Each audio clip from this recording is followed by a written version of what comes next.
Good evening and welcome to the first episode of Atlanteon. I am DM Mig the Merciless, and this is Bree playing Yadwiga. Yeah, would you like to describe your character quickly, please?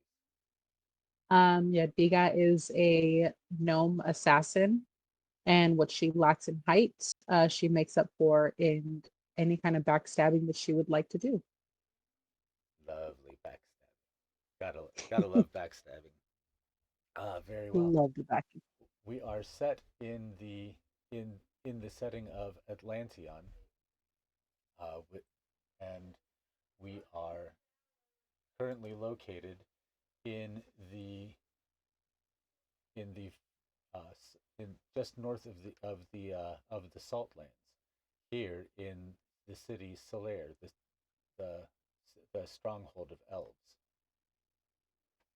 right here at the edge of the Great Salt Lands.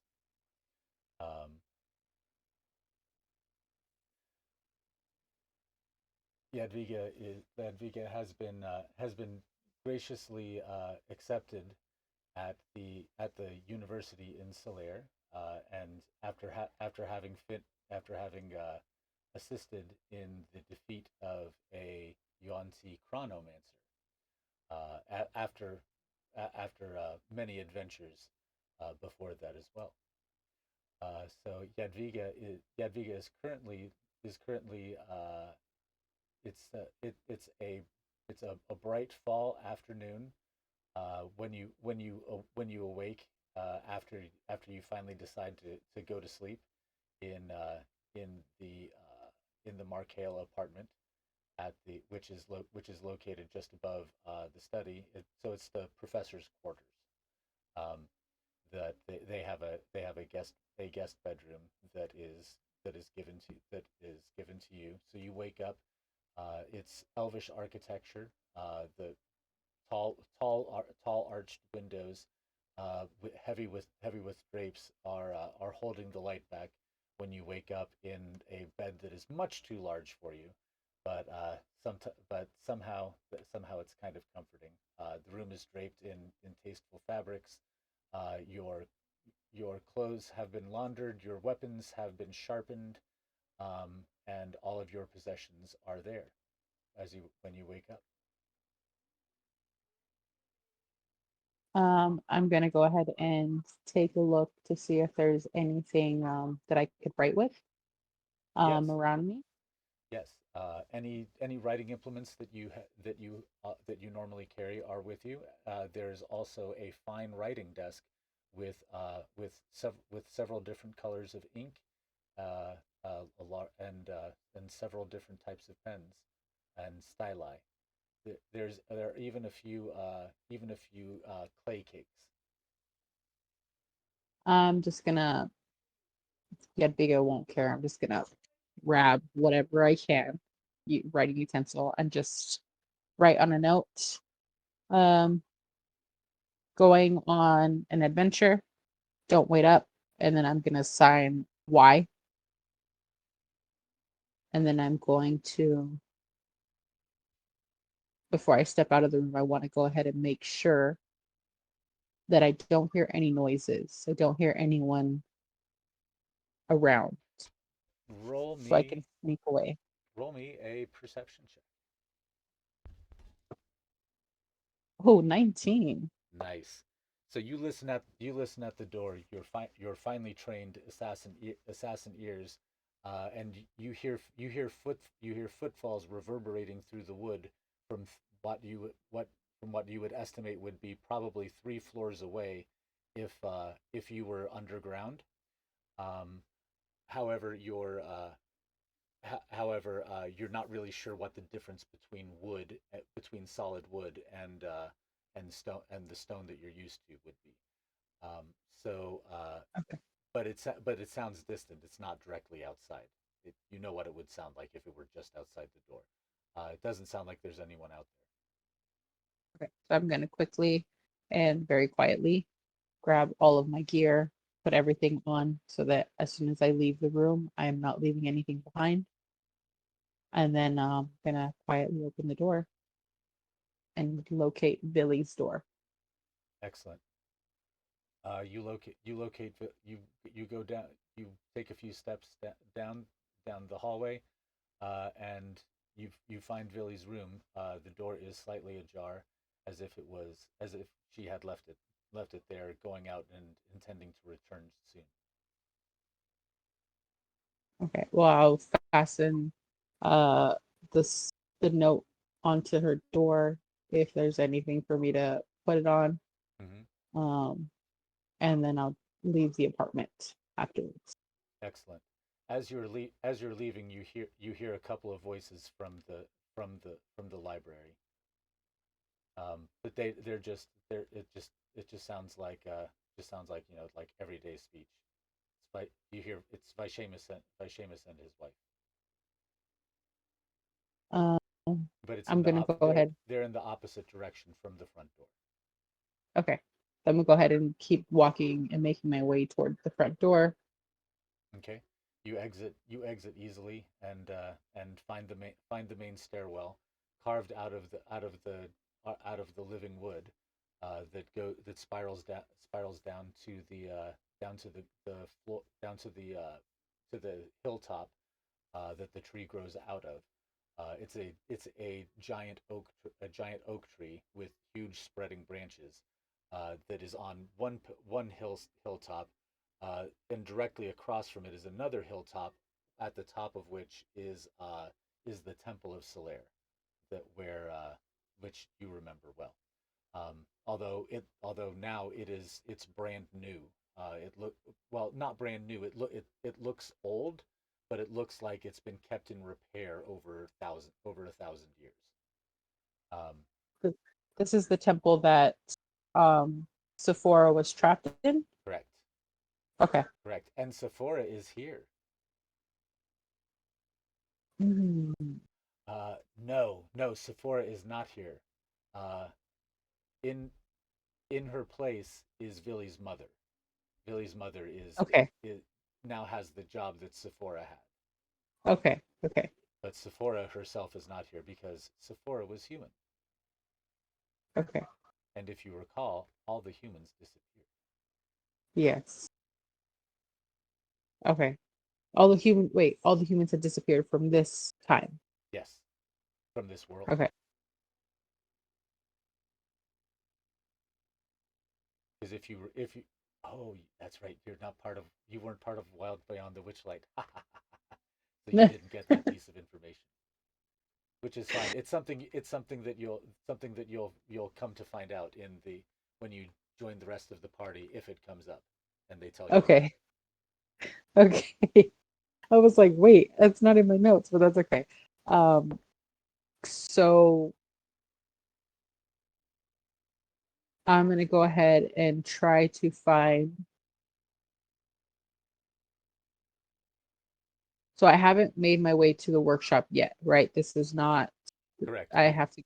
Okay. You've just exited the large tree. The workshops are down about halfway down to the valley floor below. Okay. So I'm gonna make my way to the workshops. Excellent. So you begin passing rows of elven stonework, very well put together. As a gnome, you appreciate the architecture and the carving and the stacking. Although you think it's far too gauche. You prefer things, natural. Mhm. The way that the gnomes use it. Um, you progress your way all the way down, and it's mid afternoon. Mostly elves coming and going, but as this is a university, there are several other races represented, Okay. but no humans. Um, for now, I'm gonna go ahead and try to make myself as not as invisible, but I'm just gonna kind of go with everything, like just like university students, everyone's just trying to get to their next lecture. Hmm. Do the same thing. Go to the workshop. Excellent. You do, so you're it's not really not particularly crowded, so you just go, so you're able able to make your way easily down the hillside, just minding your business, going past people. A couple of people give you a look, but everyone's pretty much ignoring you. Um, and you get to you get to the workshop. It's a long.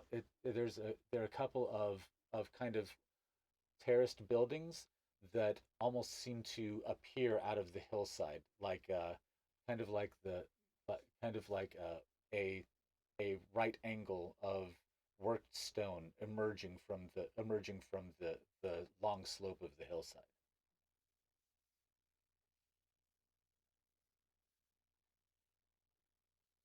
Sorry, something happened really quickly.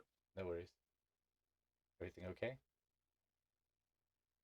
Yeah, I think they got a little too aggressive with each other. But yeah, okay, everything is okay. Um, I'm sorry, could you repeat that last bit? So you've come down to you make your way easily down the slope, and you get to the row of workshops, which are worked elvish stone, kind of protruding. It almost looks like it's growing out of the hillside. Um, Oh, so it so the obviously there's it's dug down into the hill. okay. So I'm gonna go ahead and I'm gonna make a clockwork toy. I'm gonna see what materials I have. And it says I have to spend 1 hour and 10 GP worth of materials. Hmm. So I'm gonna go ahead and try to scavenge to see if there's anything around the workshop to make a clockwork toy and a music box. Excellent. So so you find your way to the artificer's workshop. You pass a bunch of different types of trades and things. You know, there's a carpenter shop, there's a masonry shop, there's a rigging shop, there's a farrier's shop, and you finally come to the to an artificer's shop, which is all the way down at the far end of the row. And it and you step into it, and there are lighted braziers along the wall outside, along the wall inside. There's they're not holding torches. They're holding some sort of glowing glass. Oh, okay. It almost Is looks like it they're kind of like glass globes, but it looks like it's got a tiny a tiny uh, fire inside, oh, I see. Okay, almost like okay. a little speck of starlight, and it glows. Is it attached to the actual station or could I take that globe? They're I attached. want to try to It's like a okay, sconce, a wall sconce. okay. I thought I found my flashlight. Okay. You do have one of the globes though, right? What globe? Didn't you have one of the little crystal globes with you that people have been using for talking?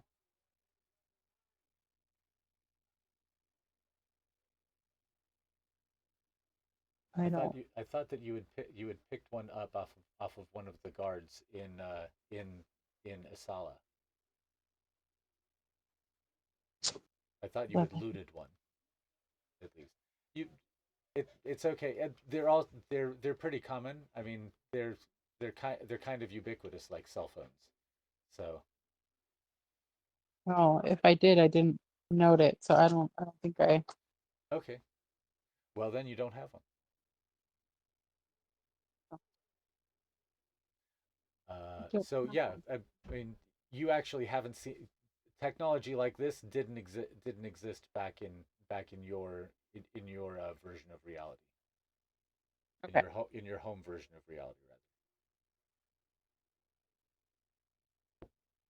rather. So do I have to activate? I'm gonna look to see if I have to activate anything, or could I start using the workbench?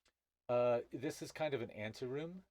there's a desk there with a rather officious looking elf sitting at it. Um, Oh, okay. and beyond you can see that there's an archway with that opens up into a large room beyond down into the hill. Okay. So I'm gonna go ahead and step into the room then. Okay. The elf looks up a little bit, sees who you are, and consults a piece of paper, and just checks the name and makes a little mark as you walk past into the workshop. You go inside, and it is and it's act and it's about a 20 by 20 room that you enter into, and and at the end of the stairway you walk down into is a large bank of windows, and the bank of windows opens up onto this huge cavernous hangar that's on the inside there. You see several different floating workbenches that just seem to be hanging suspended in midair, without any cables or anything. And you see a behemoth uh, uh, ironwork of some kind. It's long and streamlined, kind of like a whelk shell, um, and it has long spreading fins that are hanging in the air around it on different rigging lines, um, and it's basically like it's a it's a gargantuan crafting hangar. They're building something immense in here. And oh, you look to your left and your right, and there's a couple of doors, and each one of them leads to a series of workshops. Uh, uh, to the to your left is the workshop. To your right is the materials area, and you see several carts and such inside as well. So you can find Can you. I make out what they're trying to make with this behemoth area? It's it appears to be some kind of giant vessel, Huh. but it's immense. I mean, it's building sized. You know, it Oh, wow. imagine something that's about 8 times the size of the biggest Carnival cruise ship. Wow. Okay. It's extremely big.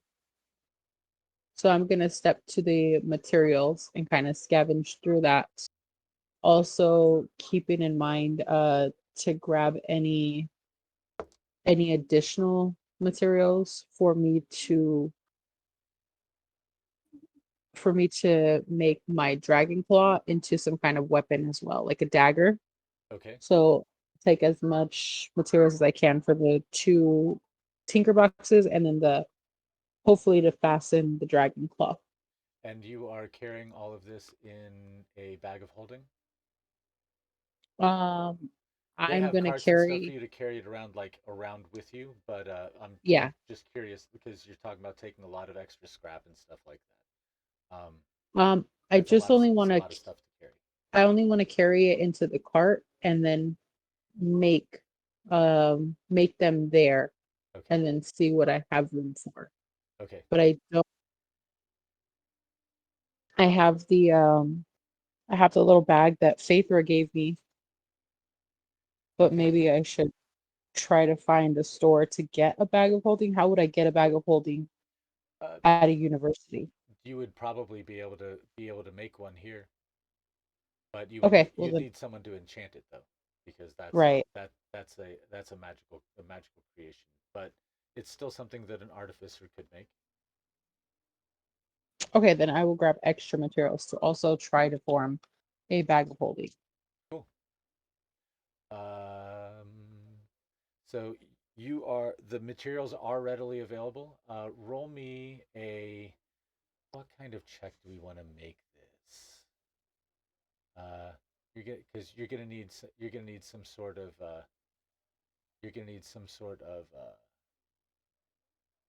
let's call this an Arcana check, because this is to know how to make magical things, because you're basically making enchanted traps and gizmos, right? Yeah. Okay. Okay. And artificers, you said. Yes. Did you take a level in artificing? I took yes. I was gonna say I seem to remember you took a couple levels in artificer, right? Yes, I'm trying to figure out.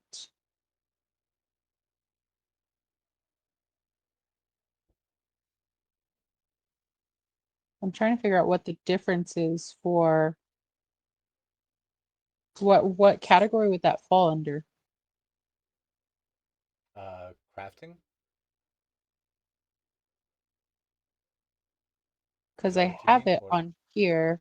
Yeah, I have it on here as like a tinkering ability, but I have the artificer's lore, but that's more for my intelligence and my history. yeah? There's a class called artificer though. Did you multi-class into it, or did you stay full rogue for the 5e No, rule? I did stay full rogue. Yeah. Okay, cool. That's where I got confused. Okay, yeah, I did stay full rogue. I Doesn't didn't go into doesn't rogue artificer. have some artificing type abilities, like the tinkering and stuff like that? Yeah, the tinkering falls That under the that's gnome so that okay. Oh, yes, yes, yes. Excellent. because I'm a rock gnome. Oh no, that doesn't count. Yeah, I'm a gnome, so the tinkering falls under the gnome. Right. So Um, yeah, so that's a species ability. Great. Uh, so yeah, so you should be able to roll a d20 intelligence check plus your okay, proficiency bonus.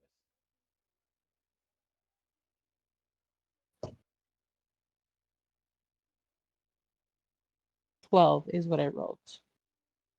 13 plus my bonus. Okay. 13. And is that plus your proficiency bonus as well? Yes, plus Okay. my proficiency. Yes. Really? Your proficiency bonus is Yeah. only one? No, it's 4. I rolled an 8. Oh, okay. Yeah, I Okay. rolled really low. I see. Um, so you're able to pretty much find everything. Your the organization system is foreign to you, so it's kind of like, why do they have this over here? It's like, why do they keep the cheese with why do they keep the cheese with the dairy instead of or with the pizza instead of with the dairy? That sort of Yeah. thing. Um, Okay. so it takes you some time to find what you're looking for, but you're able to find everything. You make a couple of nice organized carts of all these various different supplies. It's about it's a you know what, I should roll for that to see how much this is going to cost. It's going to cost you 700 gold. Gonna be crying, but it's for a good cause. And to be fair, I mean, you're also using rare magical components and jewels and all sorts of stuff. So, there's it's not an insignificant amount of materials that you're using. You said how much coin was it gonna cost? 700 gold. 7.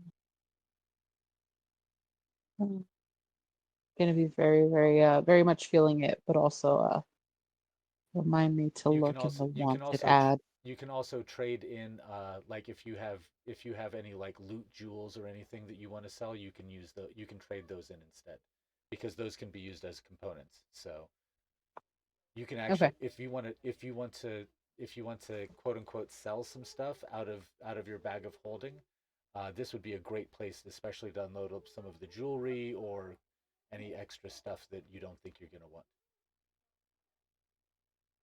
I think I will do just that because I think I have stuff that I don't. Okay, we don't need to take playtime to do that right now. But if Okay, you want to identify anything, and then email me on the backside, so I know what to pull out of got my it. list. Um, Okay, and actually, you know what? I haven't really kept an accurate list of your bag of holding.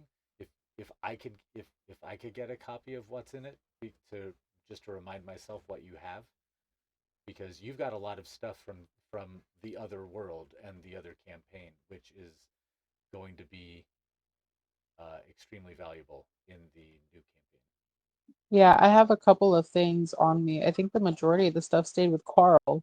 That was the problem in Well, Carl's bag. I'm gonna see. I'm gonna DM Carl and ask him if he can share his list with me, so that that way you don't lose everything that Okay, he's taking, perfect. because he was holding everything for the party. So Yeah, he was. That's why I was like, I have a couple of things. yeah, And then Faither I think Faither has more stuff than Yadwiga did, besides all of the money. yeah, But yeah, I do have a couple things that I'm like, I don't remember what this is, but yeah, I'll write it all down. yeah. If you anything that you don't remember, let's we'll just ask me and offline, and we'll figure out what it is. Sounds good. Because I planted a lot of stuff in it, especially in Averone towards the end of Castle Amber. I planted a lot of stuff for Atlantia Yeah. for that y'all are gonna need in there. I can always come up with Okay. other stuff, but I just need to know that I need to redo that. Okay. Okay. Sounds good. Cool. I know I got the money to spend because I did steal that chest underneath that dragon. You So sure did. That it comes in handy. yeah, seriously. So I'll just go ahead and just fork over the gold for now. I'll hold on to any drawers and stuff that I have and then go over my list later. Awesome. But you might want to keep that chest handy, because you go into the workshop, and there are a series of artisans of many different races, but there are several elves, usually many of them wearing white aprons of the of the master, of the master level. There are several gray aprons of journeymen, and there are several black aprons which denote novices, or like the lower level of students, new students. Right. Um, Okay. and they all look up at you expectantly, as you walk in, and some of them look, ooh, like they have no idea what you are. I've never seen a gnome before. And there are you and you notice that, roll me an insight check,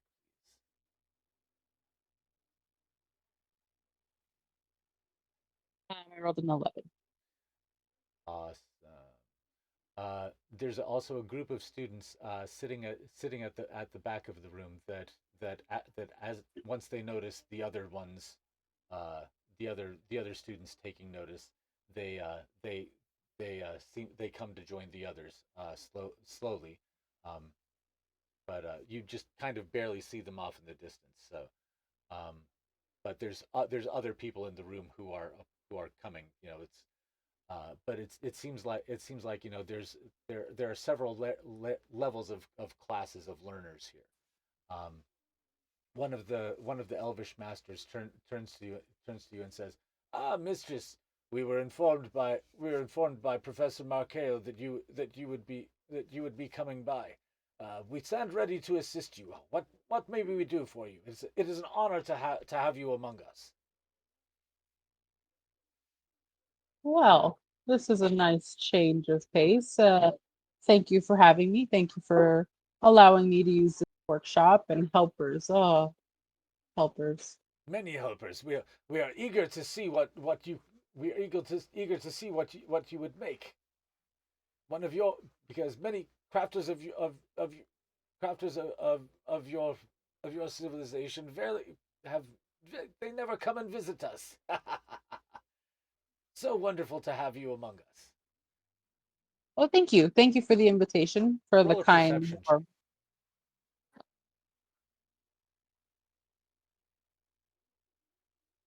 7 is what I rolled. You rolled a 7. I rolled a 7. The rest of the people, the rest of the people in the room are crowding in, but they're not like getting all over you.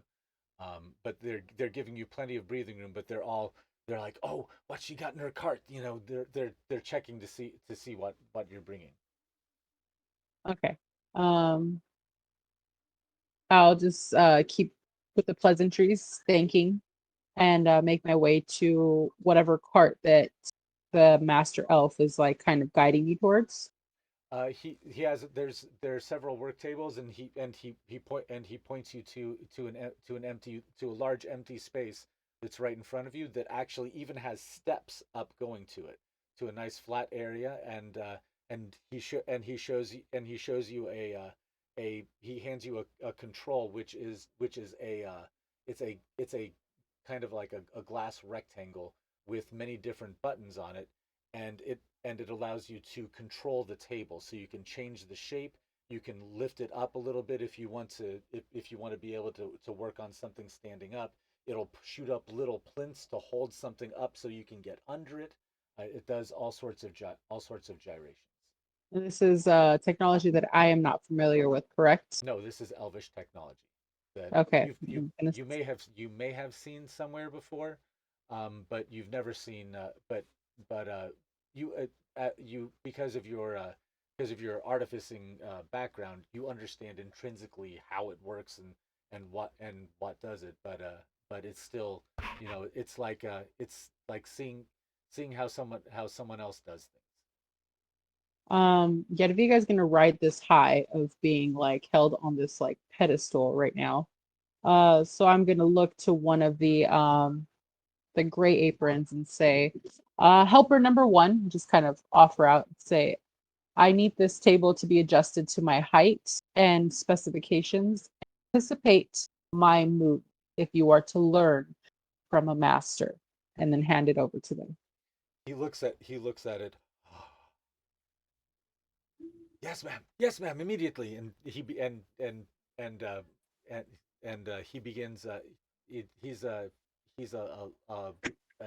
teenage elvish boy, and he begins furiously adjusting things on the dial. You see his hands just kind of like scrubbing across the top, in different patterns, and you see the worktop, so the gargantuan 20 by 20 worktop, alter itself into six smaller tables of different size and angle. There's one long thin one, there's one square one, there's one rectangular one, there's a circular one, and then there's one that's just like a ring, so that you can get under something. And large and several sets of large arms come snaking down from overhead, kind of like little pinions that come down and just kind of unfold and unfold and unfold, and click click click click click, and reach down to be able to pick things up, and they have pincers on them to pick up heavy items and do the lifting for you, and little and red handles that stick off the side, so that anything that's, I mean, something could be 5 tons, and you just reach out, get the pincer on it, and you'll be able to position it wherever you want. I don't think you have anything that big, No, but that's good to know, anyways. but they deploy all of them for you. Like, let's see it, and then the one of the masters, one of the white aprons, walks up, puts their hand on the journeyman's shoulder, looks and says, "Look at the carts." And he look and the boy looks over at the carts, and just seems to be blank about it. He says, "She doesn't have anything that big." And he goes, "Oh," and clicks it again, and all the arms go and retract back into the ceiling. Um, I'm just gonna take a look at the teenage boy, and then back to the workstation, and I am gonna get started on the clock toy. Now, because he has control of it, I'm assuming that I have to guide him into where each piece goes, correct? Or you can do the work yourself. It seems like they're expecting you to show them how you build something like this. But if Okay, you ask them, they will do things for you, and they're happy to work at your direction. okay. And then just to clarify, the clockwork toy, it says that it can be turned into an animal, monster, or person. I have to configure that before. Like I have to say what it's going to be before creating it. Yes, you have to determine what its form is. Okay.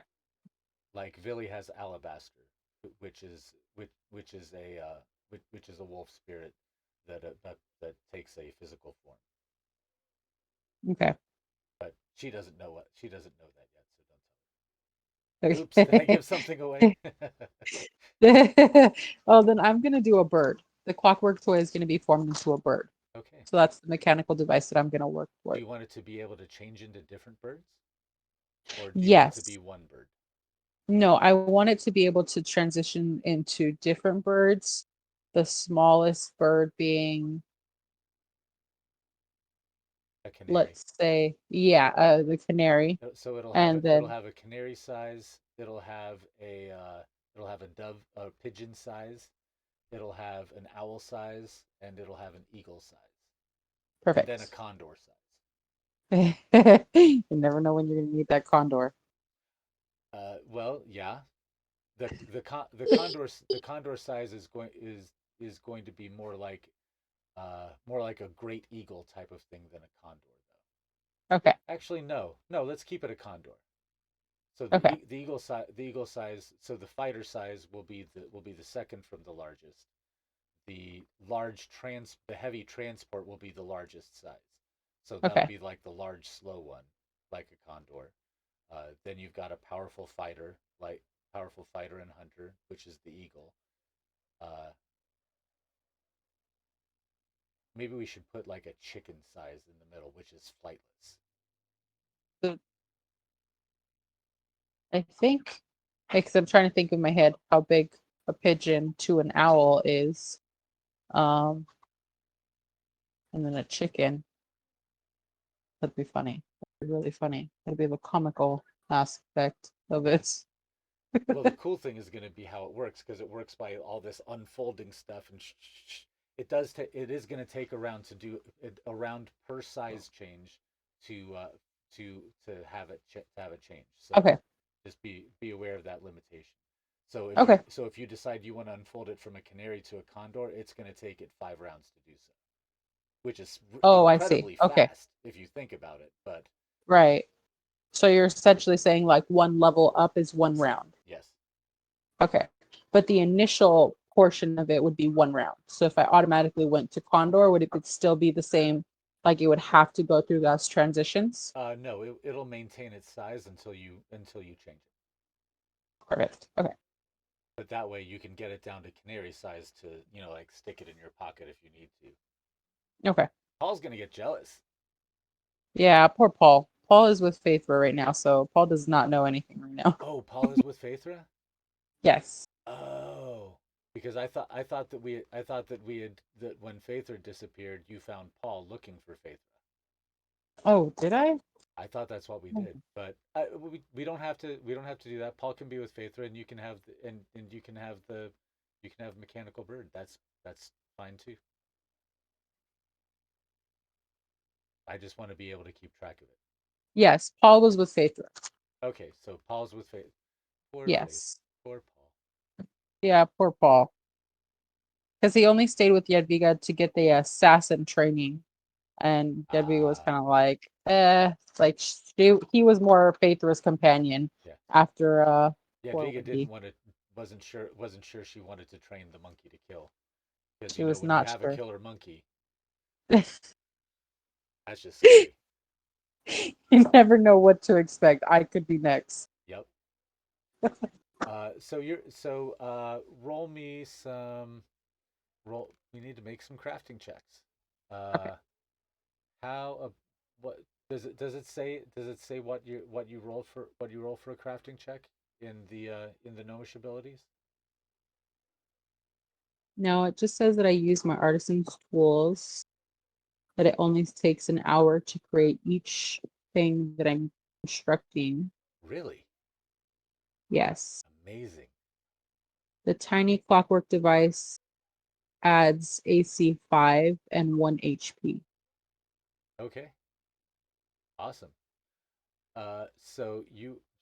You're able to piece all of these together in just a few hours.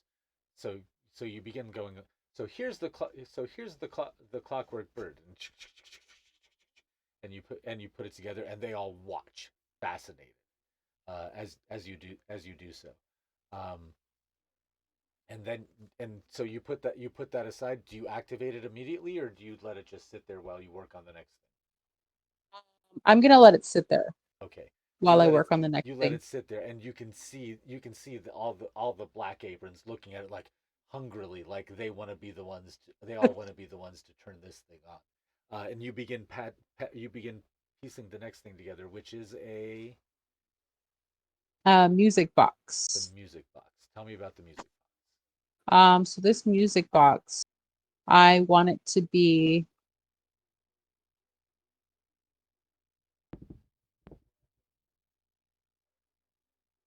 I want it to have a lullaby, and if could I when I create these music boxes, could I have them then enchanted by someone else? Like to have like a lullaby? Like if I created a lullaby for this, um, someone could enchant it to make someone fall asleep if I turned it on. box. Yes, as a matter of fact, uh, Okay. you speak you so you speak to the to the to the grandmaster, who's the one with the white apron with a that has a gold knot on it. Okay. And he says yes. We what sort so which sort of spell do you which sort do you wish to do you wish to cast?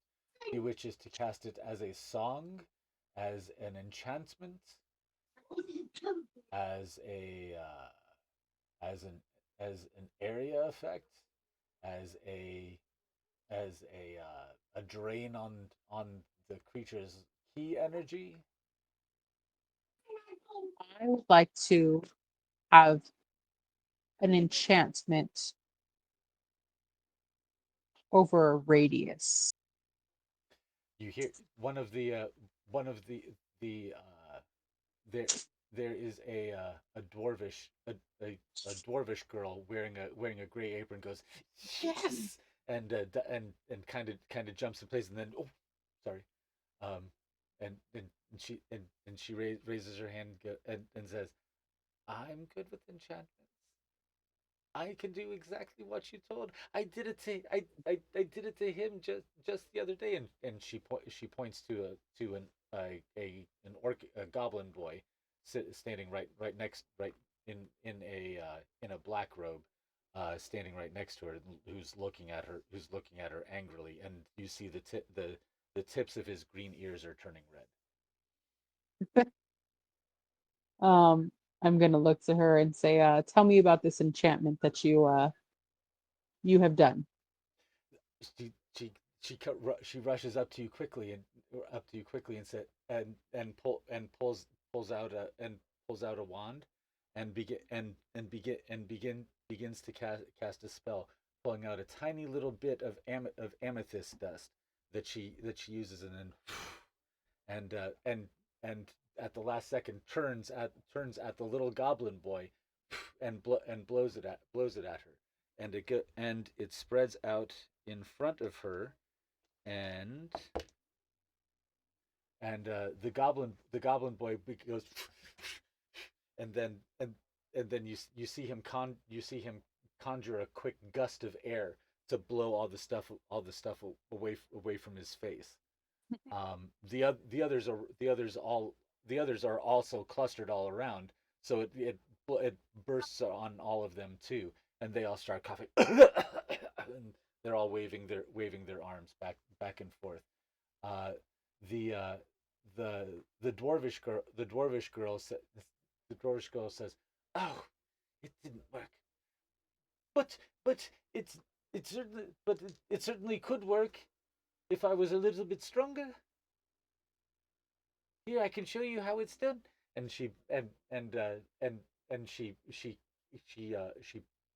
takes whatever the trigger mechanism for the boxes that is supposed to hold the enchantment, and she begins to cast it, and and you see one of the other high elvish masters.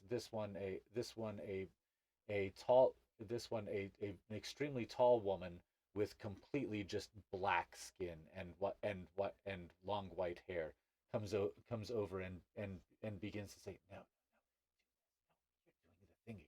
Do that way. Yes, the curve, going and helping her. And the first couple times the dwarvish girl doesn't get it right, but then you see it into life with a the spell spring into life, and it has a very soothing purple color that it glows when the music box is open, and it begins to open, and it begins playing music. I need Um, every d20 I've got.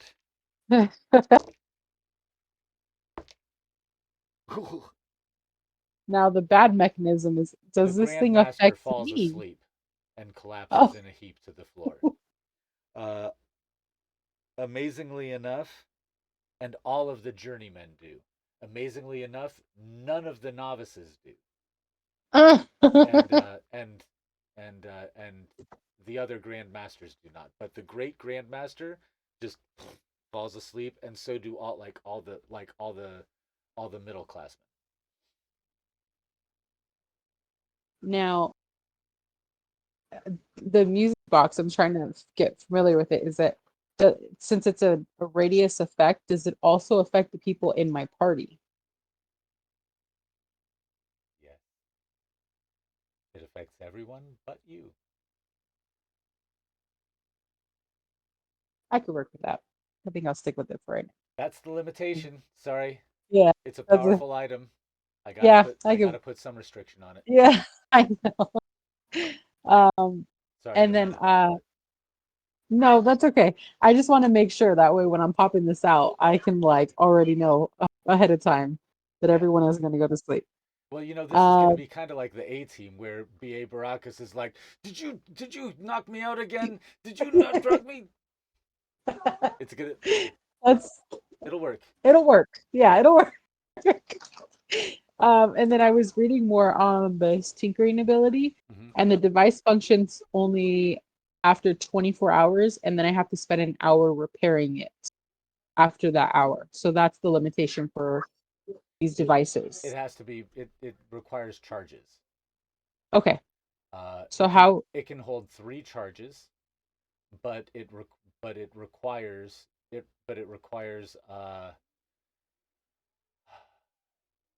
it holds 3 charges, but you have to switch it over to three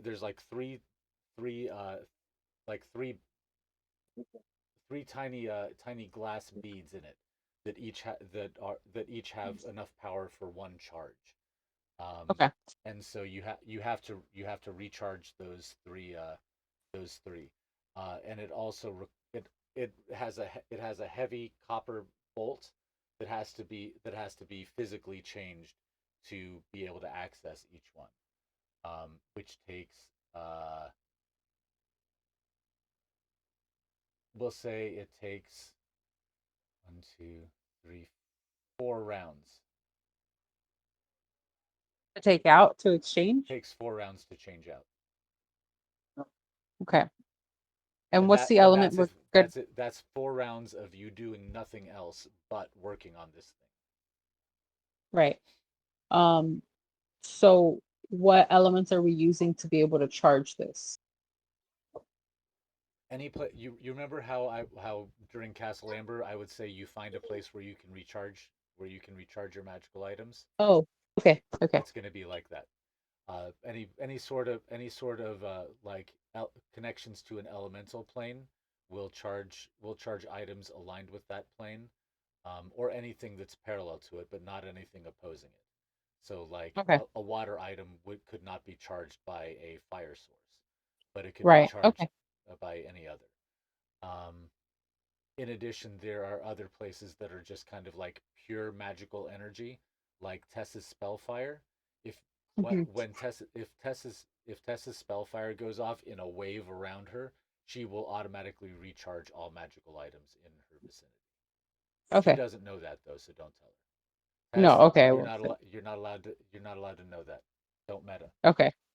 Okay. Okay. Could I add an ability to the music box that since it's an enchanted item, could it be charged with someone's voice? You can, yes, you can alter the song. You just have to upload. You just have to to sing whatever you want into it, and and then set it. It has three settings. It has a learn setting, it has a play setting, and it has a neutral setting. So you have to arm it. But you can also you can record a different song into it if you want. But it will always put the listener to sleep. Any listeners who don't make a saving throw versus the saving throw. Uh, does it give a DC for the saving throw for the sleep on it? Does it say anything? Okay, so No. I'm gonna It set it. just says when open, this music box plays a single song at a moderate volume. The play stops when the music reaches its end. Okay, so I'm gonna have that be a DC 12 for the save to resist it, and that's gonna be a Wisdom save.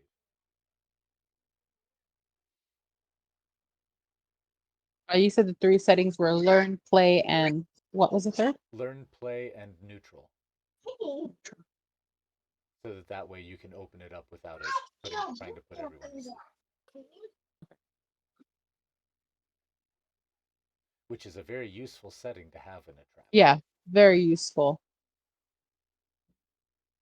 Extremely, extremely useful. That kind of makes up for the severe limitations I put on it. So I think they're fair limitations. You don't want some one thing to like be able to knock everybody out and yeah, also not knock out my own party, and that wouldn't make sense. yeah, but it's a it's also it's also not an unreasonable limitations either. So they're Agreed. kind and they're grounded in the reality of the item too.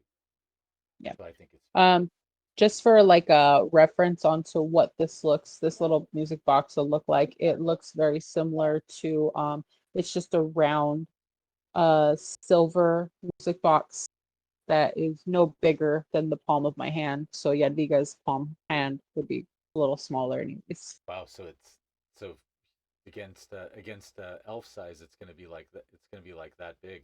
Yeah, it's gonna be very, very tiny. Let's see if I have anything. I don't have anything on me the equivalent to it, other than maybe one of my little sprinkle boxes. You know what? It would be about the size of a D20 Yeah, yeah, pretty if much. you think about it. Because if it's the size of Yadwiga's palm, as Yeah. gnome sized, Solly Soul, come here. I think Soul's about the size of my is she gnome gnome. sized? She's definitely gnome size. Solly Soul. Soul bye. Solly Soul. Come here. Let me see your hand. Should I stop the Let me see your recording for a hand. second? Oh, it's okay. I'll just have her Okay. little palm. Just hold it out like that. Yeah, it would be just about the size So it's of a D20. D You have you have the D20 music box. Now Mike knows what to get. D20. Now Mike knows what to get you for Yule. Yeah, exactly. No, no, no. I'll show you afterwards, okay? I'll show you afterwards. Yeah, thank you. Thank you for your help. Here, you can hold on to this crayon for me. Thank you. Hold on to that and take care of it. Thank you. Okay, perfect. Yep, size of Awesome. a D20. Great. And the third I and so you're able you finish crafting that. The they the when you go to test it, several of the onlookers fall asleep. You close it down quickly, and they all oh they begin coming to. But it takes them a couple of rounds to completely come back awake. And the little dwarvish girl goes, I'm gonna look at her and I'll be like, excellent work. she's super happy. All three of the masters who didn't fall asleep look incredibly impressed. even as they help the Grandmaster to stand back up. Um, and the third item was The third item was just to fasten a holder. Trying to think of how I want this to look. Um, Hold on one second. okay.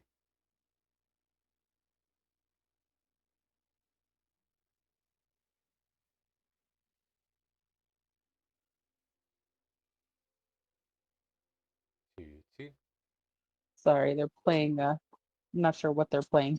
Um, No worries. but I want to convert the dragon claw that I found inside the chronomancer's um lair. Hmm. I want to convert it into a little dagger. Okay. That will require a crafting check. Let's look at.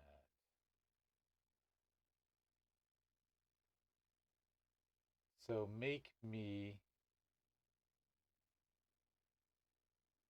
roll me an Arcana check Okay, that's a for D20. yes, for understanding how to process the dragon claw. Okay, Um, and then we'll do a sleight of hand check. You should be good at a I sleight of hand. I rolled an 18 without Awesome. any bonuses. Without any bonuses? Without any bonuses. What So I kind of think, bonuses do you have for Arcana? For intelligence plus, probably be just intelligence because I doubt you would be trained in Arcana. oh, I just have the +1 for intelligence, so it'd be a Okay, 19. 19 is still really good. Okay. And now uh, you've got a higher dex than you've got charisma, right? So this should be a. We'll make this a sleight of hand check. No, my charisma is 17. My dexterity is 12. Oh, really? Yes. Okay, then let's make it a performance check because you're working in front of an audience, and Huh. performance also covers crafting in my personal lexicon because crafters are creating every bit of work of art. Yeah. Okay, perfect. So go ahead and make roll a performance check, and that's what will make uh, your artificing checks will be charisma checks. 17. 17. So you are able to craft a plus two dagger, and you broke your dagger too, didn't you? Didn't you break? Didn't you? Did you break I broke, the basilisk fang? Right. broke one basilisk fang, but I had two, so I still have the one basilisk fang. Okay. You need a replacement knife. Yes, I do need. So this will be a plus two dagger, and it was a red dragon claw. Is that correct? It wasn't specified, just a dragon claw. That was the one you found in the chronomant. Oh, Yes. that dragon. Oh, that dragon. Yes, that dragon Excellent. claw. Um, as you work it, it appears to be a red dragon claw. But as you work it, um, as you work it, and you begin splitting it. You see it as you turn it in the light. It it appears to change colors, so that it appears to become many different colors depending on how the light is refracting off the top of the scale, um, which you've never seen before. Gonna look at is the master uh awake right now? Yeah, and yeah, he's Okay. back awake by now because it takes you a long time of exam because when you pull the dragon claw out and put it on the table, everyone's just like, "Oh my, what is that?" And they're all looking over. The dwarvish girl reaches out to touch it, and the dark skinned elf smacks her hand and she pulls it back real quick. Um, the other, I mean, they're all enthralled by this, and as you begin to pull they as you begin to pull out a couple of tools, and you begin to work it, and you slice it to regularize it, to begin to give it the edge, and that's when you notice the iridescence, and you look, and the grandmaster look the grandmaster looks at it and says, "I've never seen its like. Where on earth did you find such a thing?" Oh, I'm gonna look at him and say, I've also never seen the like. I was gonna ask you if you have. This is a very valuable find and something I have stumbled upon. All the other masters are like, "What? I got no idea. I don't understand. I've never seen anything like it." And there's a and there is a little dragonborn girl who's who's wearing a white apron that looks at it and says, "Oh, it's many colors. It's a dra it is that because that's dragon chitin, isn't it? I've seen clippings from my grandmother's talons before like that." Go to bed. Good night, sweetheart. The dragon claw is multicolors. Yes, so that perhaps perhaps that's from the queen herself, the empress. Where on earth did you say you found it? These I can't imagine she would give these away to just anyone. I'm going to ask her. I'm gonna. Oh,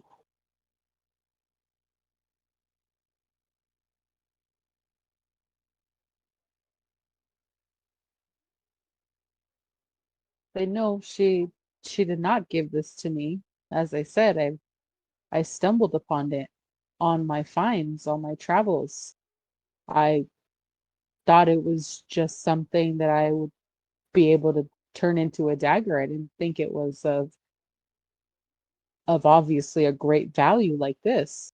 Well, if if you if she didn't give it to you, then and you just found it, then you need to return it. And she begins to look horrified, like she's looking at it like she's she's obviously extremely taken aback. Like, I'm gonna turn it and say, how would this have found its way just stranded and left behind in a cavern? she she has no idea. I mean, she's a girl, little girl. Um, okay. And say, please tell me where I can find this Empress dragon. The empress lives in the mountains to the east,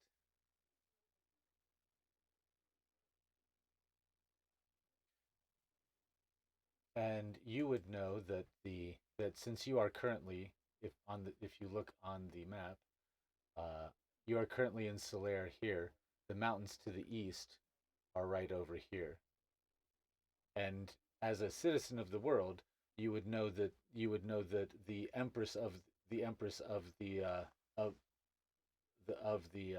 dragons lives in the mountains here in the mountains north of the Salt Lands, where she commands an entire nation of uh, of elves and orcs and uh, and bird people, and she subjugates all the races in her area. It's said that she has huge a cavernous city-sized capital under the mountains here. I'm gonna look to the dragonborn girl and ask, you said she gives away her claws? To those who perform great deeds, yes. Those who wield those who those who would wield a cutting from one of her claws would would be regarded as great warriors and great heroes of the highest mark.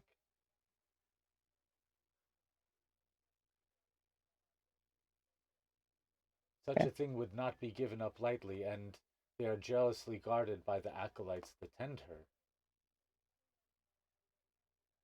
I'm gonna look to her and say, well, I am looking at her. Say thank you for this information. It will be quite useful for me. And then continue on. Okay, so you finish, but you so you fit you finish, but you finish binding it, and you have a +2 dagger that might do other things too. I will not experiment now because that little girl is horrified. One of the other things that she tells you is that this isn't like an entire fingernail. This is like a splinter because one of the one of the empress's claws is said to be probably the size of this table. Oh, So dang. this is like a fingernail clipping, Yeah. like something that that you know she casually brushes against a boulder and it and a tiny little chunk of it falls off. Well, what's interesting is that she was in the Chronomancer's lair, but it was It just certainly wasn't it was just the hand, right? It wasn't because that's what we pulled down, a claw. it? Mm-hmm. Huh. Okay. That's The something. hand was holding the claw, if you recall. Yeah. Interesting. Okay. We'll come back to that. Um, I'm going to, as I'm continuing and finishing up this dragon claw, I'm going to ask the Grandmaster if they've heard of any tales in the ruins in the sand dunes. The ruins in the sand dunes. They what was it called? It was the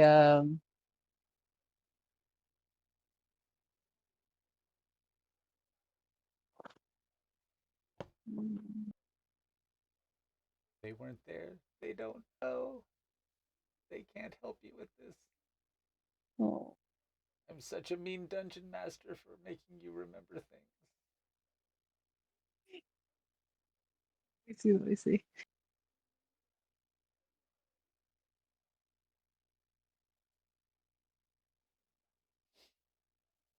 If they've heard of any ruins that were once home that were if he has heard of any ruins that were once the home of the gnomes in the sands.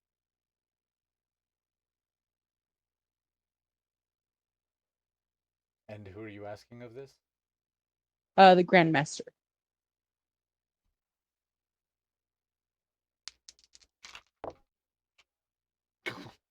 Sorry, he rolled a 1 and a 3.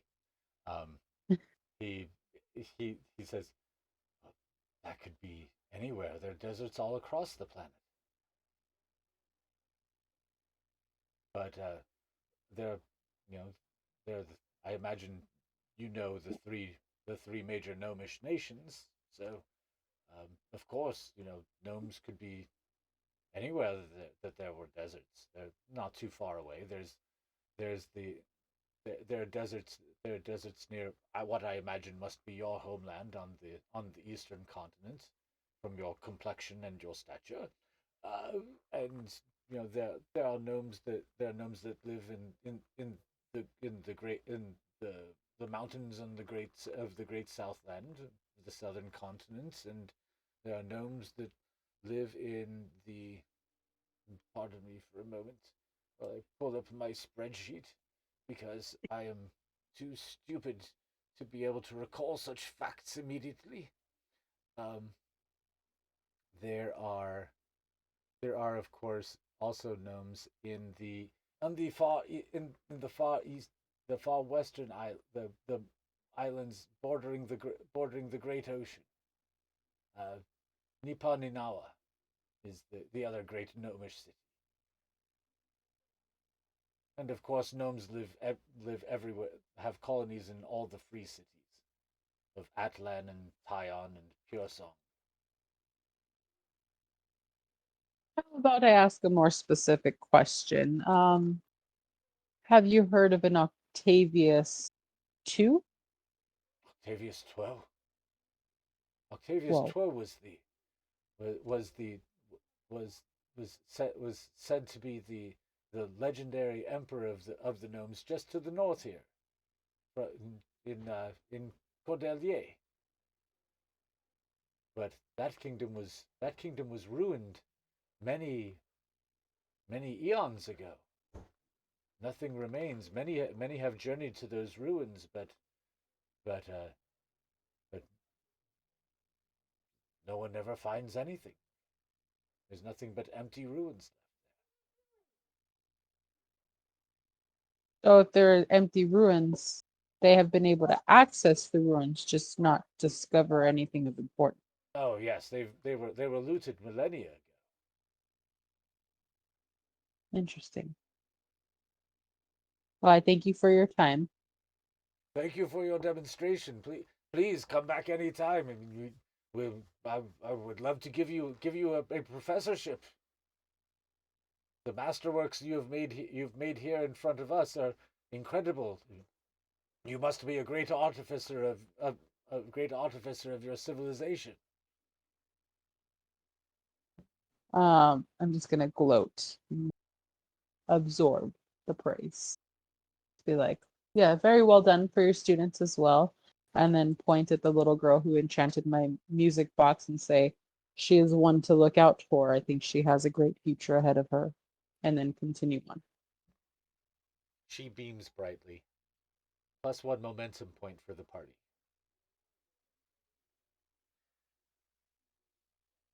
Excellent. So you exit with your items. Um, it is you realize that it is deep into nighttime when you exit. It has taken you several hours in there of crafting, uh, but between the second and the third crafting, the professor had refreshments brought in, and everyone had a repast with some with some nice fruity wine as well as cheese and lard and tasty vegetables. So is it safe to say that I took over the bag of holding from Carl? You took over the bag of holding from Phaethra, From Phaethra. Okay. That, and yeah, then I can add. let's say you take if you have record of things that were in Carl's bag of holding, you can certainly pull them out I can, yeah, I have them in my other notes somewhere. Yes. because Phaethra and Carl's bags of holding were found in the same spot. Yes, Yes. you guys never figured that out. Yeah, because that's how we found, that's how I was able to get the effigy, is Yes, because it disappeared off of Phaedra. I won't know what Carl has, but at least I know what Phaedra and Yadwiga have.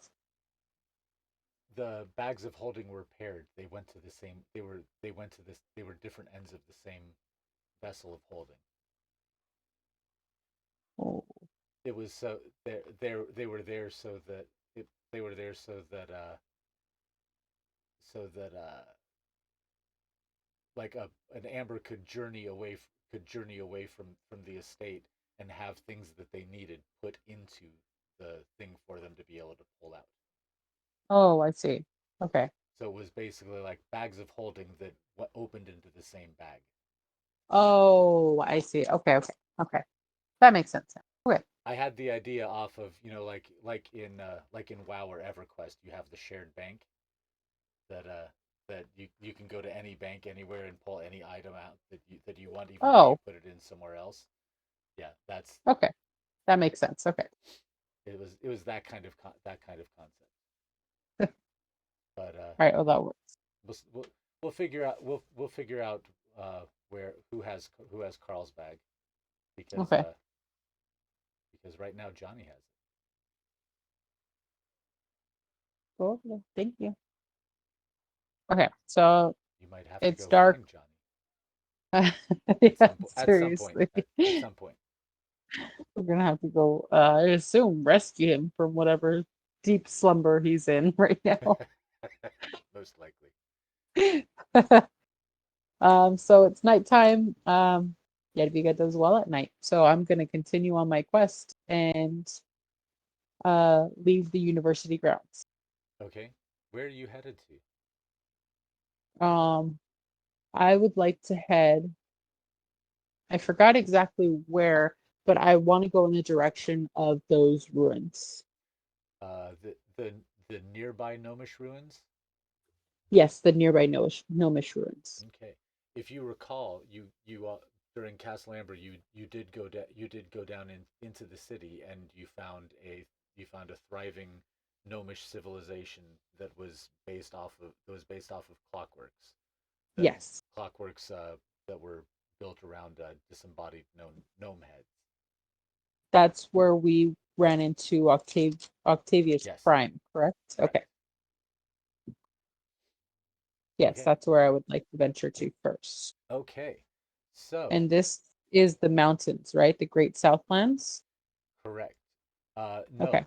No, the Great Oh, Southlands are the continent to the south of the Saltlands. So okay. this is the Saltlands here, and the southern continent is the continent to the south Okay. of it. So the the the Gnomish ruins are very close to you. They're so here's Solaire, and there's the Gnomish ruins right there. Um, Okay. so they're only about maybe 30 kilometers away. Um, not even really 30 kilometers away, probably more like 15 to 20. So Okay. you're able to you're going to walk this. The university Uh, has many different manners of conveyances depending on what your fundage is available. well, I would like to see what they had to offer in terms of transportation for one of my hikes. uh, One of the artificers is able to offer you a ring of travel, Hmm. which allows you to go allows two-way travel. Uh, well, allows you travel there and back again to one place that you remember, and then back to the place where you originally traveled from. And what is the cost of this ring of travel? Oh, it's the you you may use it. We don't have much use for something like this, except for when we go out for say supply runs, so to speak. Oh, okay. Well, I'll It's say rather a thank you. mundane item for us. I will thank him and take the ring of travel. Excellent. Besides, you've you've you've taught us so much today. It's a small token of our appreciation.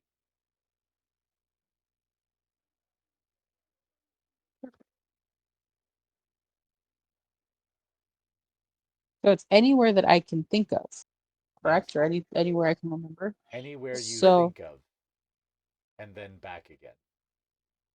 um, do I have to have a memory of this place in order for Yes, it to take effect? yes. Okay. It has to be a place that you've been. Okay, so I'm gonna think of well then that kind of makes it easier. I'm gonna think of the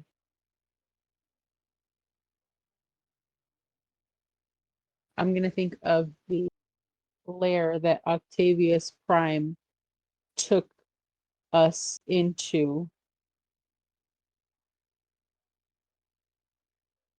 down below once we went past his guards. And he was talking to us about armory and all the stuff that he can supply the party with. Ah, yes, the things that he wanted to install into you.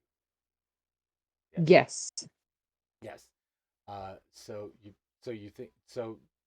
Uh, you do you are you do you put the ring on as you are thinking that? Do you put the ring on first and then think of some place to go, or I want to think of the place that I have, and once I have a clear vision of me sitting at the table where he had the feast and was explaining everything to us, I'm gonna put the ring on. so you're closing your eyes, imagining the place, and you put the ring on, and you feel nothing. Yeah. Oh, Roll an insight check.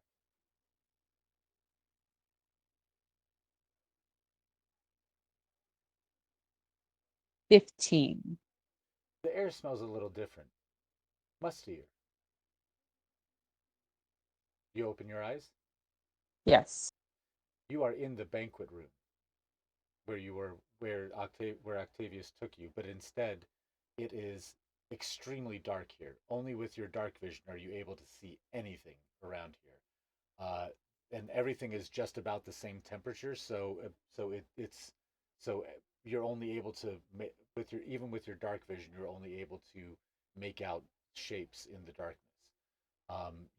The banquet table looks like it's been rent in two with a giant axe blade, just completely split.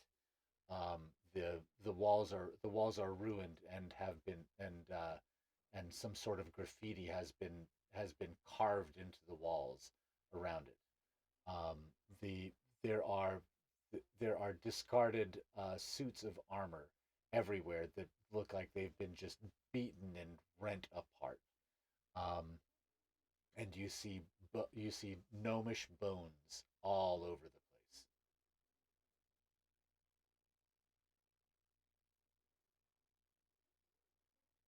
It's making me incredibly sad to see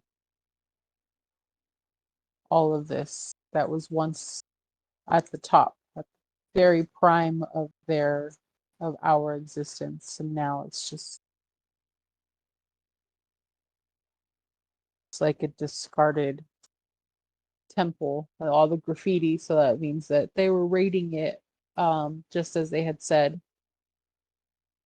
Is that what it looks like? It looks like someone has come in and kind of Looks like not dismantled. many generations of looters have come in here, and when they were disappointed, they left their loot marks on it.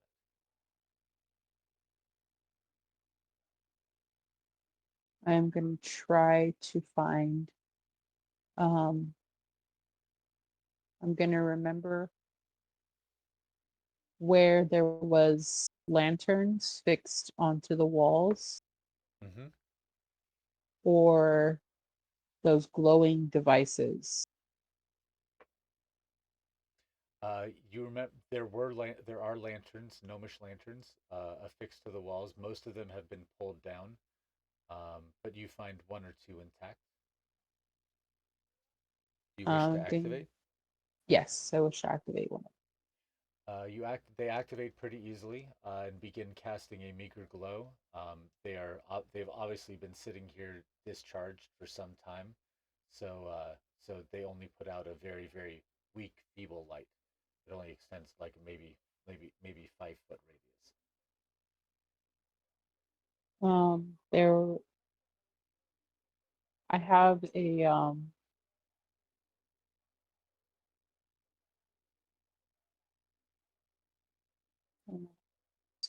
trait would work. The light I also. want to Sorry, go ahead. I want to look around the walls to see if there are any hidden doors, particularly the one hidden door that I found before when I stole the potions of invisibility and another potion of something. Heroism, I believe. Yes, but I Yes, think that's the one. as a matter of fact, the as you carry the light over towards the wall, you see obscenities written in a language that you understand. Um, Somehow you are able to read the smears the gnomish blood smears on the wall as they are written in Orcish, insulting all gnomes everywhere, and saying how but saying how tasty all of these were, and long live the Empress.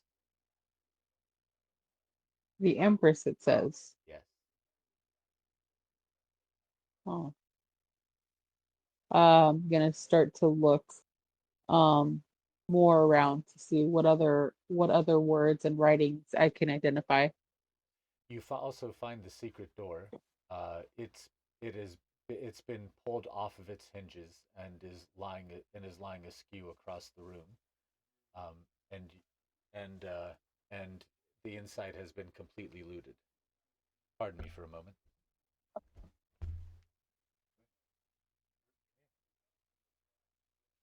Come on. Good night. I love you. Love you too. Alrighty. Sorry about that. Okay. We'll edit that up. We'll fix that in post. So yeah, so you're so you've so it's been the room's been looted and the contents have been tossed asunder, and there's a huge effigy of a five-headed figure that's been that that's been created from gnome bones and glued to the wall. And does it look like anything? Uh, it looks like a five-headed dragon.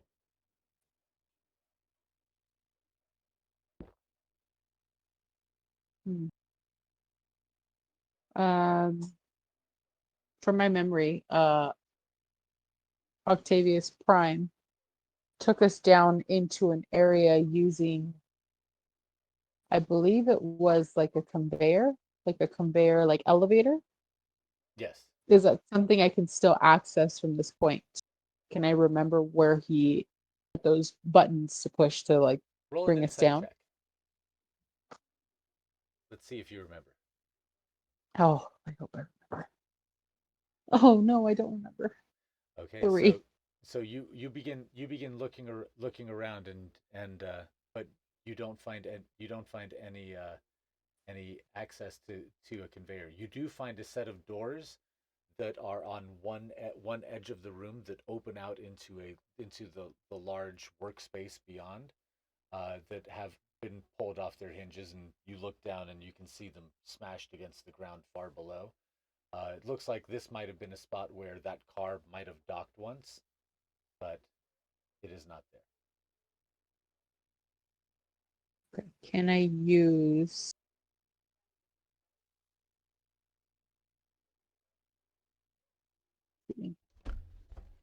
Roll a perception check.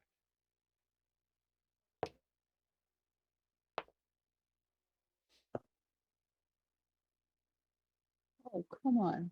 I rolled a 7, 8.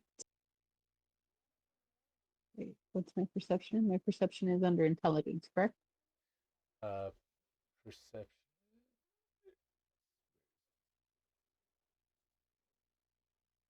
Perception is wisdom, actually. Oh no, it's just a plain old 7.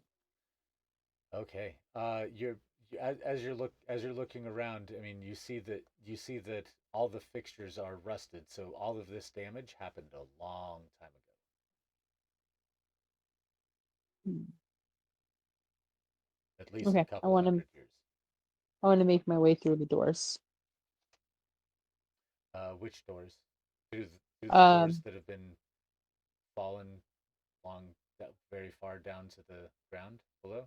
well, actually, I want to keep looking around the hall that we're in. I want to see what other writings or because I only had time to find that one trapped door. So I want to see if I can read the stonework or this, yeah, the stonework around. Alrighty, make an investigation check, please. That is in base. And then I have investigation per. Yeah, but that's only for I can locate everything that's valuable. Yes. Find the good stuff. Oh no, I rolled a one. Oh no! Oh, You are come on, guys. you begin inspecting inspecting a particular bit of filth on the wall, and you reach out to scratch against it, and the whole thing crumbles and falls down on top of you. So gnome bones, ancient orc feces that it was glued to the wall with, uh, Oh, and plaster remnants and bits of stone flecks raining down on you. I'm gonna quickly get up and brush it all off as much as I can. Uh, but Roll a perception maybe check.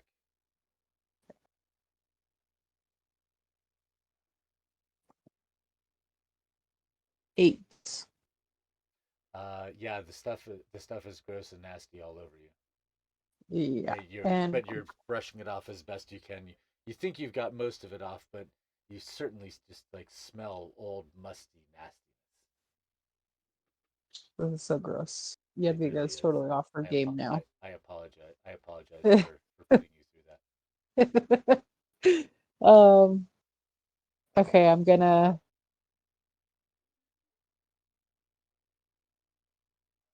What are the options for doors again? There was one that had the doors unhinged and broken down, and there was another one. That was the secret door that you found that led to the secret storeroom. There was also the transport dock doors, which have fallen down into into into the city space far below, and then there's the archway that has stairs that lead back up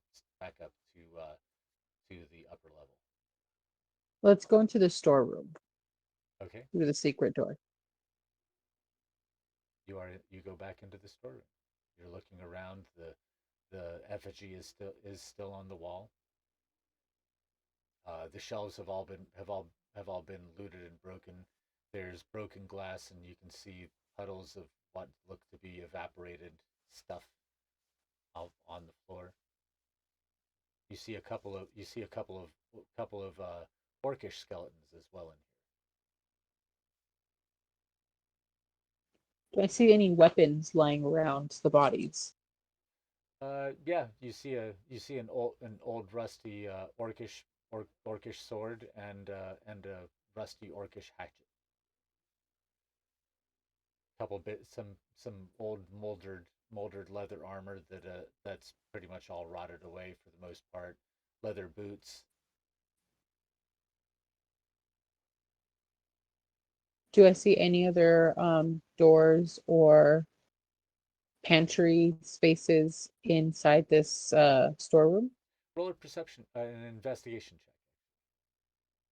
Oh, come on, give me a good one this time. Oh, come on, the 2. You're as you're going around the entire room, and you don't find anything else. The walls all feel pretty solid. Like like this was the secret room. Okay. Well, then I'll exit this storeroom and I'll go through the oh, excuse me, the transportation. Um, you said it was the transportation room? They're doors that used to dock to the conveyor gondola, but think about it that like the room is hanging out over a large cavernous space, and these are doors that kind of like part and open up, and if you step through them, you're going to drop like hundreds of feet. Um, okay. There was originally a Hey, car that would come up that you would step off into that then would go away. I Is what you experienced before. I have my boots of spider climbing still. Yeah, you could climb along the ceiling, but or walk along the ceiling more or less. Yeah. Yeah, but the problem is, where does that ceiling end? Um, I'll just start to the head up the stairs, back up to the above this banquet hall. Okay.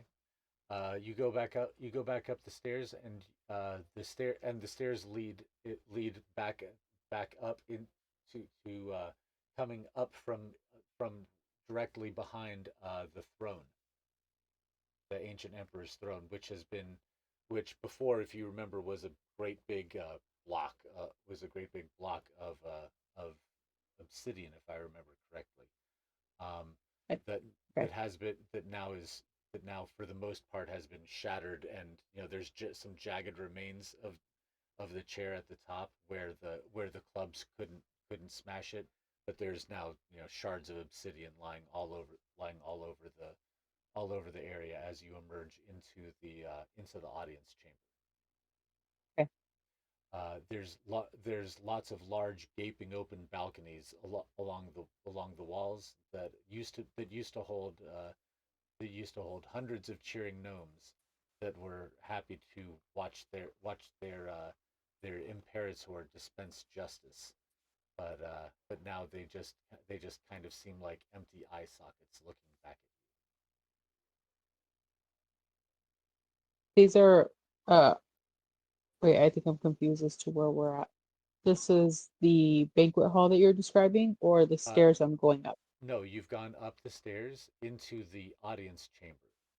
Oh, okay, okay, okay. The stairs to the banquet hall led back up through the back of the imperator's throne in his audience chamber.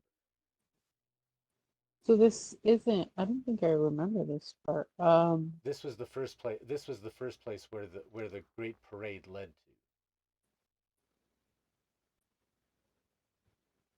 Oh, okay. So I'm gonna keep looking. If this is a parade area, then there is another entrance.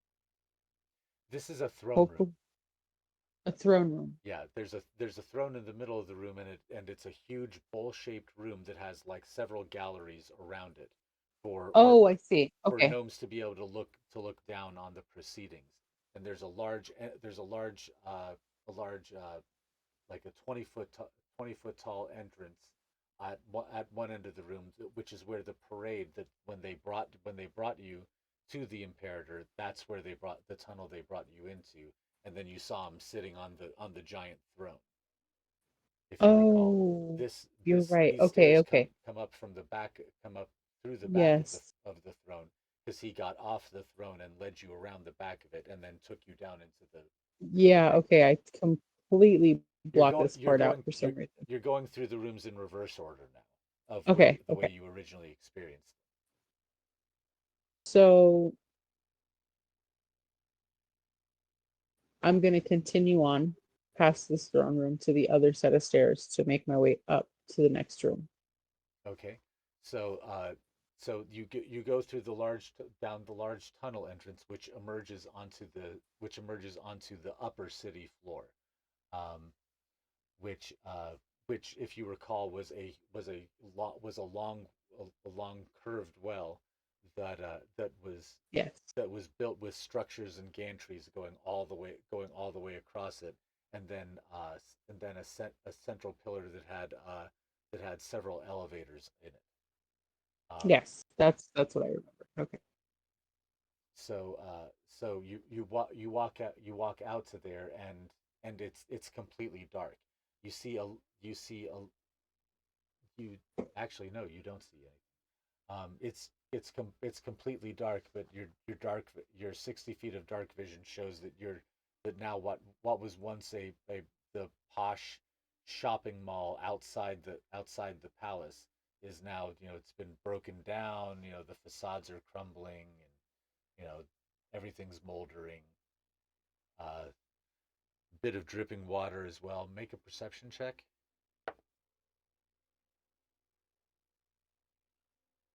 17. As you exit, you hear a drip of water, and you hear off in the distance an echoing.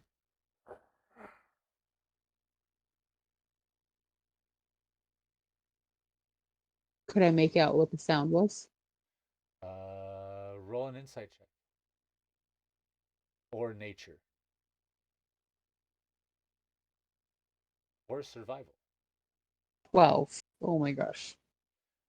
Uh, you, it's some, it sounds like some, you're not sure if it was a growl or a trill, but it was definitely something animal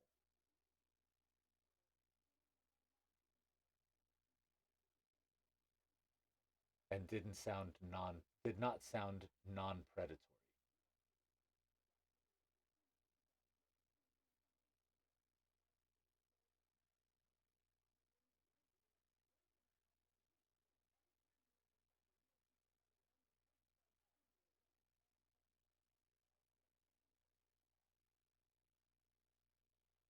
Water drips in the background as you wait to try to hear it again. You're, all of your senses are really tense. The hairs start sticking up on the back of your neck as you feel yourself being watched. But you're in a huge, large open area now that you've just walked into. So the eyes could be on you from almost anywhere.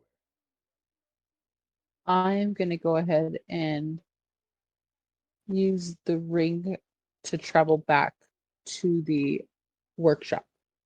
Okay.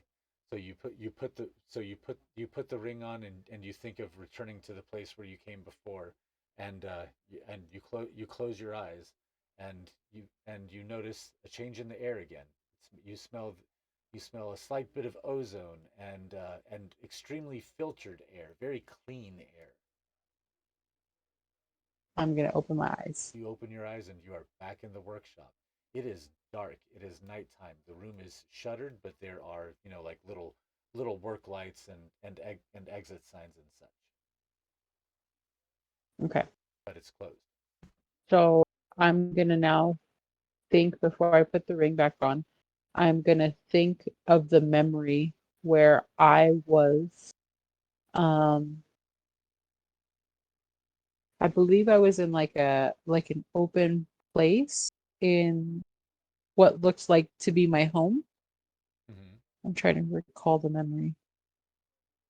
Are you trying to think of a specific memory in your home, or are you thinking of a specific place in your home? I'm trying to think of the specific place that was mentioned that I took over as the Yadwiga of the that time.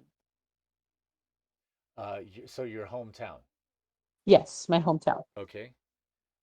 Yes, this would be the gnomish city of Klickitat. Yes, click attack. That's Yes, it is it's a gnome. It's one of the chain of one of the chain of gnomish volcanic cities. so is that any of the three Gnomish nations that are on this continent?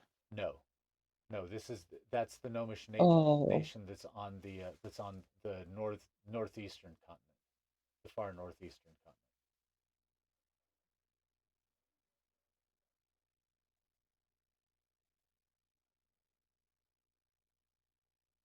which I would thought I knew what I wanted to do then. which would Oh, be this continent, and it would be and Klickitat is located up here very close to the ice shelf, and the three gnomish volcanic cities are are in this area.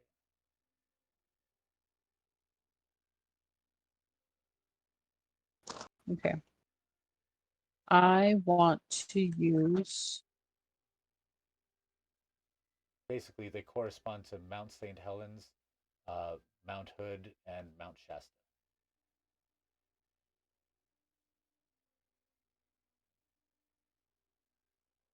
Yeah, I would like to go back to click attack. Okay, where in Klickitat would you like to go? Are you thinking of any particular place? And in I what want. condition are you remembering it? Are you remembering it being intact as a child, or after it was sacked, or because you never went back No, after the last time after after it was sacked and you were confronted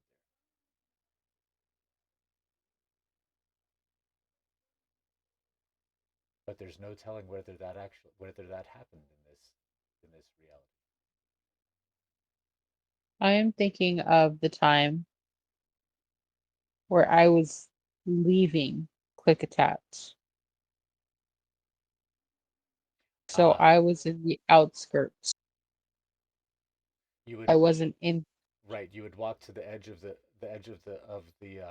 Great River Gorge, and you looked Yes, back before you went down into it, and you looked at the sacred mountain. yes. I was not in the city. I was on my way out. That's the time that I am thinking of. And that's the location with that same exact view of looking at the mountain before I place the ring back on. Excellent.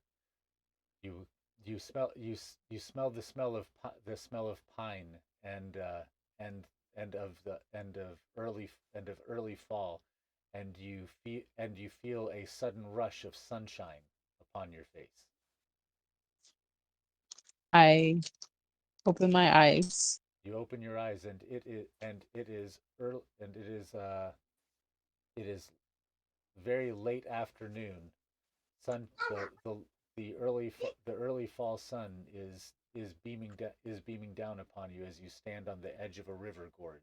The smell of pine and the sound of distant water fill you fill your your senses, and you turn and look, and you see off in the distance your holy mountain rising to your north. Um, I want to see if there is anything or anyone around me that has noticed that I popped into this area. Roll a perception check. Oh, I rolled a 20. Okay. You see a couple of startled deer that are over before the edge where the valley the ridge begins to drop down into the valley. Uh, they look at you. Their eyes prick. Their ears prick up a little bit, but as they're three times your height, they don't really view you as a threat. Is there a water source next, close by that I can see? Not that you see immediately right here. There's obviously the Great River just to your south, which is down a couple miles of valley wall.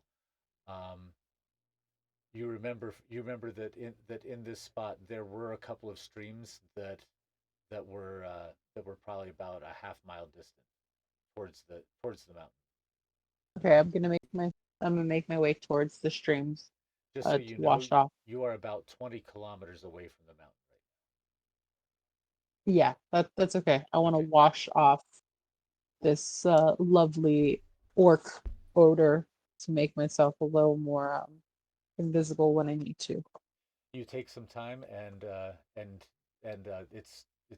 it's cold mountain water, but you find an unoccupied pool where there's no observers but the gods, and you wash yourself off quickly.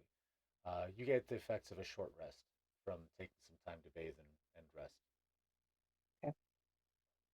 I don't think I've ever asked, do hit points take are we taking hit points when we're like getting damaged? Is it for level 9? You should be going up to level 10 now. Okay.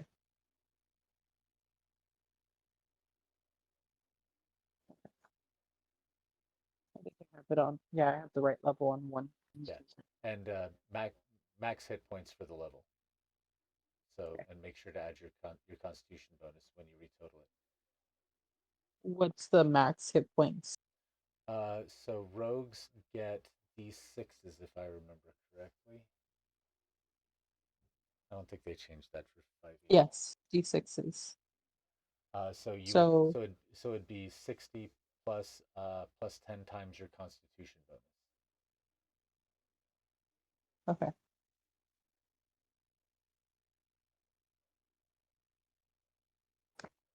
I guess at some point I'm gonna need to make a new character tracker because the old one isn't gonna work. Now that I've been washed, I'm gonna make my way to the mountain, but I want to use You said I smelled pine. So is it like a lush foresty area, or is there a lot of open space in between trees? Lush foresty area. The Okay, so your I want.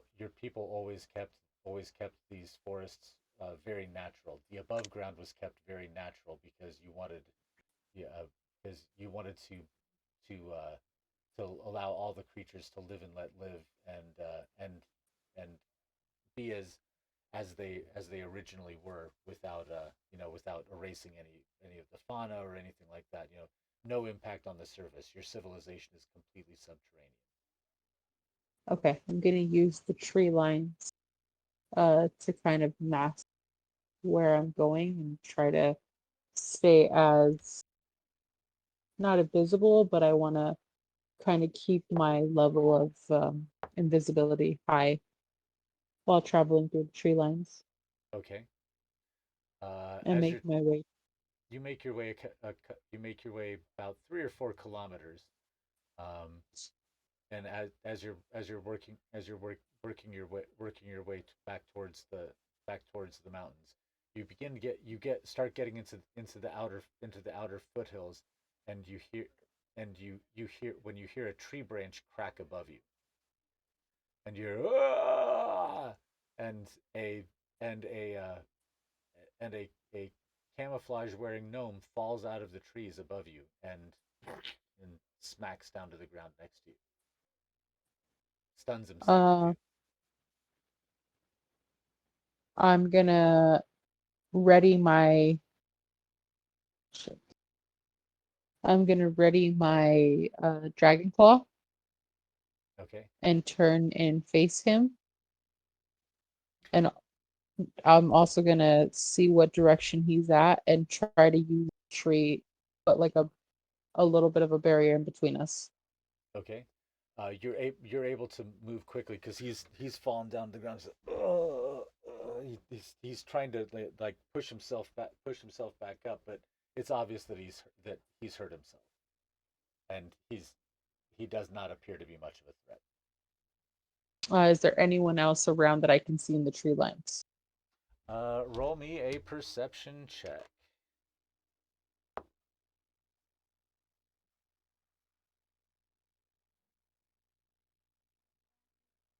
10. You do know you see another gnome climbing down out of a tree about 50 feet away, um, and and and he's calling it he's calling out, "Crikey, Carl! Haven't you did you fall out of the tree again? Have you been back at the nip, you crazy blighter?" He turns and walks around. The gnome is walking towards you, and he looks up and sees you and goes, "Oh bloody hell! Oh, I mean, I apologize, Empress." And uh, and you see that the side of his face is covered in some sort of glowing circuitry that, as soon as he sees you, flares brightly and then dims down, and he drops to his knees, and is kowtowing towards you, completely prostrating himself on the ground, forehead's on the ground, and he's like, I'm so sorry, my lady. I didn't know it was you. Oh, I thought Carl had just fallen out of it again. Please don't strike me down too." I'm going to say, hush now. He fell out of the tree. He did no harm. But tell me, when was the last time that you saw me? Saw you, my lady. We saw you go out hunting 2 days ago, my lady. You ordered us to watch for your return, and here you are, whole and blessed. Long live long live the queen, long live the empress. I'm just going to nod and then go up to Carl, which is the one who fell, correct? Yes, and he's still like, oh, what did I think I just saw Jimmy, Jimmy. I think I just saw. and he finally sits up, and his eyes, you can see his eyes are just kind of like a little jangly, and he finally looks at you and goes, "Oh, I do see it. Oh, Empress!" And the circuitry on the side of his face lights glows brightly, and he begins kowtowing down to you as well. Um, I'm gonna tell him that's enough pleasantries. Please stand. They both jump to their feet, and they're standing at full attention, like Uh, Tell me, and this conversation is to stay between, or I will strike you down, or make you wish that that is all the punishment that I have bestowed upon you. But tell me, do I look different to you in any way? they they their eyes widen a little bit as they're looking directly at each other, and they kind of like side eye to look at you a little bit, and then they go. They get puzzled looks on their faces. Let's see how smart they are. Oh, he's not smart. He's smart. So the you look at, as you're examining them, the Jimmy, the one who came down second, has officer's bars on his shoulder, but Carl is a, is lowest rank possible. Um, uh, the officer doesn't doesn't seem doesn't seem doesn't seem to notice. He says, "No, no, my lady, you are just as beautiful as you were the last time we saw you." And Carl's looking at you and says, "Maybe it's me eyes, but where's your augments, my lady?" Oh, sorry, I shouldn't say anything. Like, no, no, my lady, you're just as we saw you. You're No, please just tell me more. Augments, where is it that you thought my augments were placed? well, your eye augments, and your ear augments, the your pride and joy, all the crystal threads on the side of your beautiful face are gone, and your arm is flesh. Now, have you seen these augments, or were they just rumors that these augments were placed in this location? uh, Jimmy is now looking at, and is going, "Oh, oh, what happened, my lady? Did, were you ambushed? Did they steal them from you?" That is precisely what happened. Precisely. But we Eh, must not speak of this to anyone. Of course not. Of course not. We'll say nothing, my lady. Nothing. Nothing. Um, what is it that I have ordered you to do? I want to see how quick your memory is. You ordered us to wait on your coming and to attack anything that chased you here. But there doesn't appear anything that chased you, so you must have vanquished them already with your incredible might, milady. That isn't precisely what happened. Of course, I am a warrior. They might have gotten the upper hand on me once, but they will not do it again. And of course, they're not alive anymore. Of course not, milady. All your foes fall immediately, simply for opposing you. Carry on with your duties. Yes, sir. And I'm gonna just Yes, ma'am. walk, Yes, my lady. and Uh, I'm just gonna walk away from them. towards the mountain. Um, no, I think I'm gonna stay in their area and study the augments. Okay. Would The I uh, would I find anything in the library at the university about the augmentations for these gnomes in this region? it's possible. It appeared that it did appear to you that number one, there were no gnomes among the any of the students or the faculty. Uh, Number two, they seemed pretty amazed that there was a gnome among them. They said that not many of you come here, or Oh, not many of you leave your subterranean cities.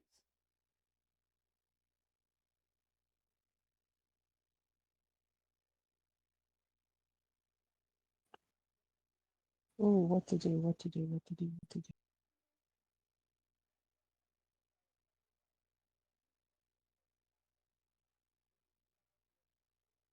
We can call it here and pick up next week if you'd like to think about it. Yeah, I think that's a great idea. Because now I'm like, wait, what am I gonna do now? Yeah. Well, it's a perfect time to cut it.